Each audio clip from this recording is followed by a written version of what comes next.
इसी वजह से चाइना सारे देशों से एक कदम आगे रहता है, क्योंकि पेंटिंग जैसी दिख रही चीज लड़की खींचती है तो यह एक टेबल बन जाता है। और यही नहीं, जब ये आदमी इस खड़ी हुई टेबल को नीचे की तरफ दबाता है तो यह एक लंबी टेबल में बदल जाता है। और साथ ही जब इस गोल से चीज को खींचता है तो यह भी टेबल बन जाती है। और यही नहीं, जब नीचे पड़ी हुई ढेर सारी कुर्सियों को आपस में संभल करता है तो यह एक क्यूब की तरह बन जाती है। और यही नहीं, यहाँ पर सोने के लिए बेड होते हैं, उसे आप एक बैठने वाले मेज में भी कन्वर्ट कर सकते हैं और एक छोटे से टेबल को भी घुमा घुमा कर बड़ा कर सकते हैं।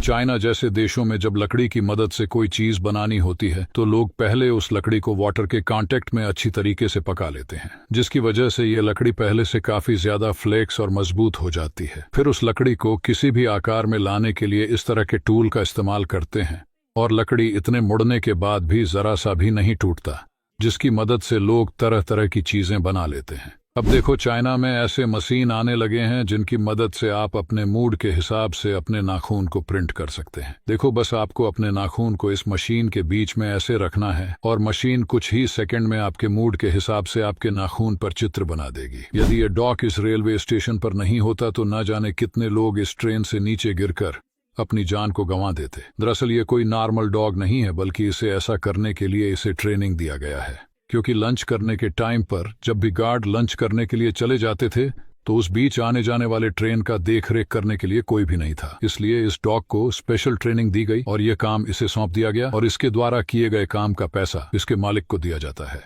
इस जापानी लड़के ने 13 सेकंड के अंदर 100 से भी ज्यादा गुब्बारे को फोड़कर दुनिया में वर्ल्ड रिकॉर्ड बना दिया। क्या आप जानते हैं जिस फेयर बुक को आप स्टूडेंट लाइफ में इस्तेमाल करते हैं वह आप तक पहुंचने से पहले कितने प्रोसेस से होकर गुजरता है और उसे किस तरीके से बनाया जाता है? देखिए, इस प्रोसेस में सबसे पहले नोटबुक के ऊपरी कवर को बनाने का प्रोसेस होता है, जिसमें इस तरह के मशीन की मदद से कवर के एक्स्ट्रा भाग को काटा जाता है। अब इसे कुछ इस तरह की मशीन से गुजारते हैं जिसे इसके ऊपर प्लास्टिक की लेबल लग जाती है। फिर एक बड़े से पेपर रोल को क्रेन की मदद से अंदर लेकर आ जाता है और इस मशीन में सेट कर दिया जाता है, जिससे कि यह मशीन उस पर लाइनिंग बना देती है और आगे इसी मशीन के जरिए कटकर छोटे छोटे भागों में हो जाते हैं। और साथ ही दूसरे साइड से नोटबुक के कवर आते रहते हैं और मशीन पेपर और कवर को असेंबल कर देती है, जिससे नोटबुक बनकर तैयार हो जाती है।